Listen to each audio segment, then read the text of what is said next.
You know that feeling. When something huge is happening, shifting everything, but you just don't have time to sift through all the noise. Yeah, it's overwhelming. Exactly. And that's why we're here. We want to give you the core stuff, the essentials, without all the fluff. Think of it like the quick guide to understanding the big picture. We've done the digging for you, basically. So today, we're diving into something that already feels like a major turning point. Yeah. The first 100 days of Donald Trump's second term, that period just ended, April 27th, 2025. Right. It sounds a short time, 100 days, but wow, the amount of change crammed into it, especially for global politics and the economy, it's really something. Definitely. And we've looked at a lot of recent reports, expert takes, trying to piece together what actually happened and, maybe more importantly, what it could all mean. Our mission, if you like, is to just pull out the most critical bits from those first 100 days, give you some clarity, some context. Because honestly, the sheer volume of action has been kind of staggering. It surprised even seasoned observers, I think. Oh, absolutely. The pace is the first thing that just hits you. It's not like one or two big moves. It's constant. You mentioned the executive orders earlier.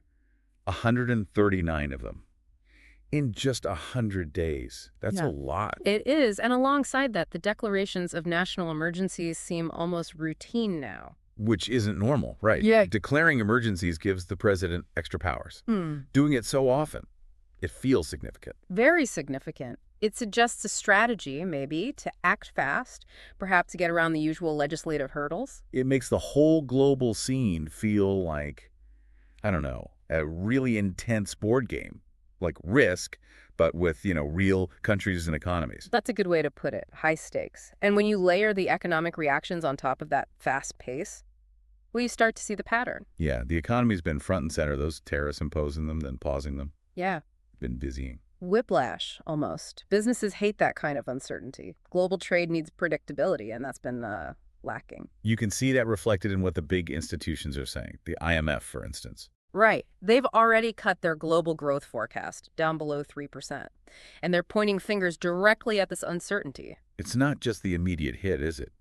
They warned about prolonged uncertainty. That sounds like it could really slow things down long term. Exactly. It erodes confidence.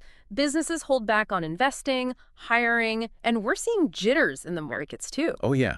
The S&P 500 dropped, what was it, over 500 points from its highs? That's a serious chunk of value wiped away, even if temporarily. And that shakes investor confidence. You look at something like the Bloomberg Billionaires Index, people are still rich, obviously, but the fluctuations show there's nervousness out there. It's not just the big players feeling it either. That University of Michigan Consumer Sentiment Survey, that was a shocker. Huge drop from 74 back in December down to 52. That's a massive fall in optimism among regular people. It means people are worried. Worried about jobs, about price. Which is critical. Consumer spending drives so much of the economy. If people are tightening their belts, that has ripple effects. And you see it in small things too, right? Yeah. Like the price of eggs has gone nuts. Yeah, it's almost funny, except it's not. Suddenly, starting a backyard chicken coop seems like a sound financial decision. It really does. Yeah. But it shows how these big policy shifts filter down to everyday costs. Definitely. Now, stepping back a bit, how does this term feel compared to his first one? Is it different? It seems Yeah. sharper, more focused maybe.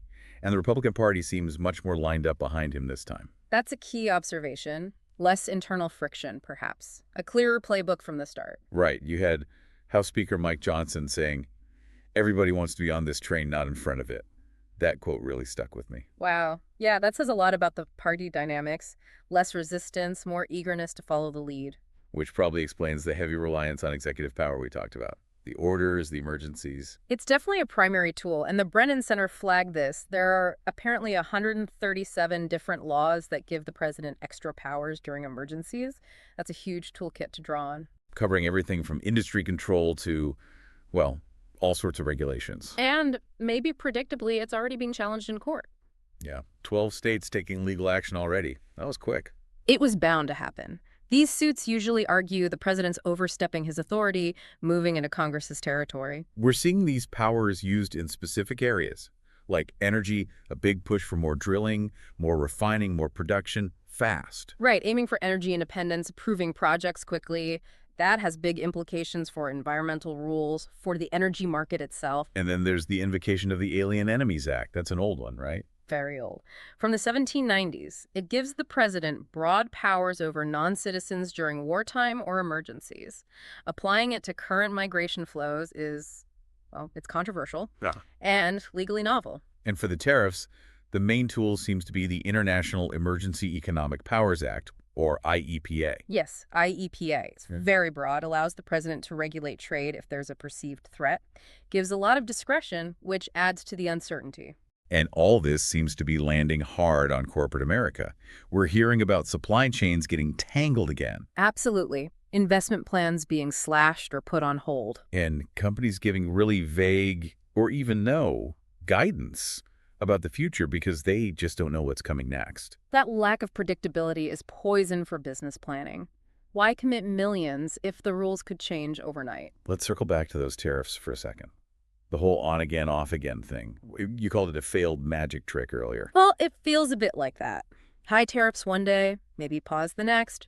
It disrupts everything for companies importing or exporting. It adds costs, creates chaos. And who pays for that chaos in the end? Usually the consumer. We're already hearing warnings from big retailers, the Walmarts of the world. Saying prices will go up, or shelves might even get empty? Exactly. Higher prices, potential shortages. That's the risk when supply chains get messed with like this. Then there was that weird comment, I think it was April 21st, about maybe cutting tariffs on China? What was that about? Nobody seems quite sure. Was it an olive branch? A tactical retreat? Or just keeping everyone guessing? The ambiguity itself is part of the strategy, maybe. And relations with China generally still seem pretty tense. Conflicting reports about talks between Trump and Xi Jinping. Very murky. The lack of clear communication, or at least conflicting accounts of it, just highlights the strain. It's hard to know where things actually stand. And other countries aren't just sitting back, are they? We're hearing about India, Japan, South Korea, talking amongst themselves. Yeah, exploring agreements of understanding is the phrase being reported. It sounds like they're trying to figure out ways to hedge their bets, maybe build alternative trade links just in case. Well, China's apparently warning its own partners. It feels like a big geopolitical tug-of-war is starting. It really does. Countries are being forced to rethink alliances, weigh economic ties against strategic ones. It's a major reshuffling. Beyond trade, there are these other ambitions being floated, ideas about redrawing maps almost. Some pretty bold geopolitical ideas, yes. Signals a willingness to really challenge the status quo, territorial boundaries, long-standing agreements. Like the Greenland thing. Still talking about acquiring Greenland. The persistence is notable. Even after Denmark said no before, it suggests a real strategic interest there, resources, Arctic positioning, maybe. And the Canada comment, suggesting Canada become the 51st state, that caused quite a stir. Oh, absolutely. That Time magazine interview quote. Understandably, it didn't go down well in Canada at all. Strong reactions. Apparently boosted support for the Liberals and Mark Carney up there.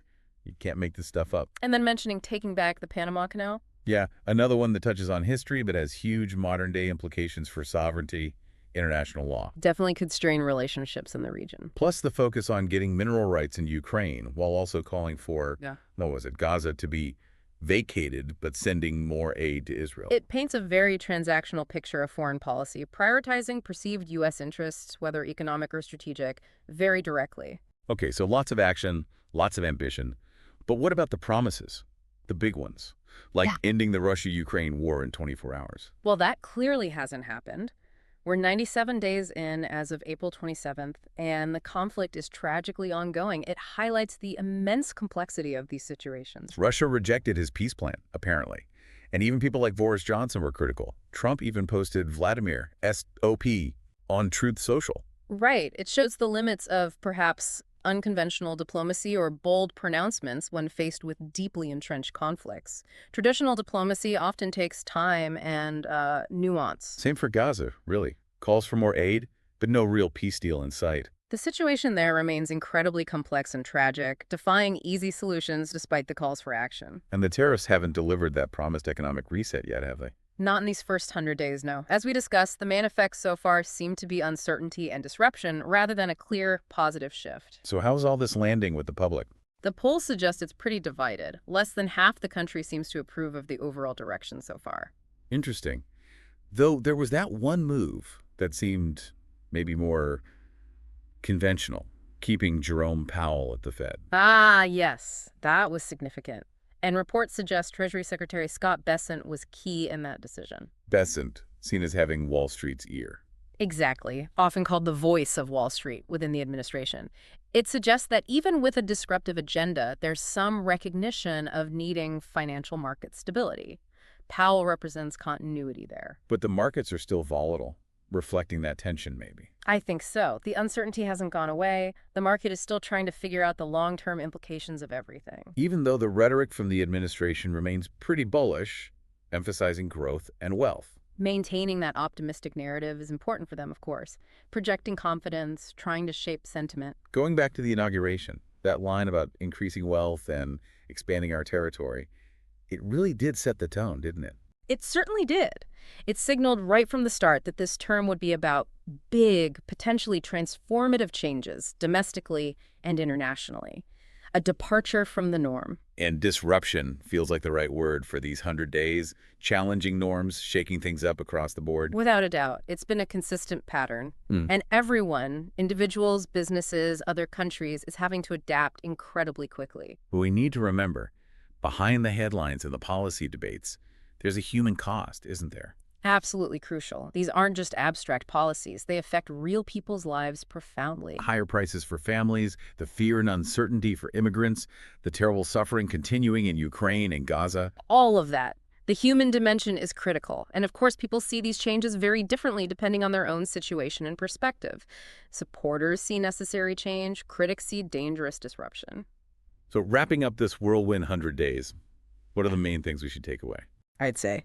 Incredibly rapid executive action, significant economic uncertainty fueled by trade policy, major shifts in global politics starting to take shape, and a real mix of promises being pursued, though the results are still very much unfolding.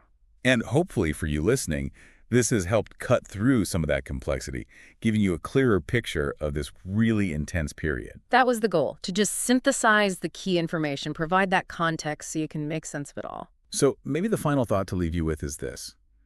Looking at all these early moves, these trends that are emerging, which ones do you think will stick? Which ones will have the deepest, most lasting impact on the world, and maybe even on your own life? That's the million-dollar question, isn't it? Thinking about those long-term consequences is really where the analysis needs to go next. Definitely something to ponder. Thanks for joining us for this deep dive. Thanks, everyone. We'll catch you next time.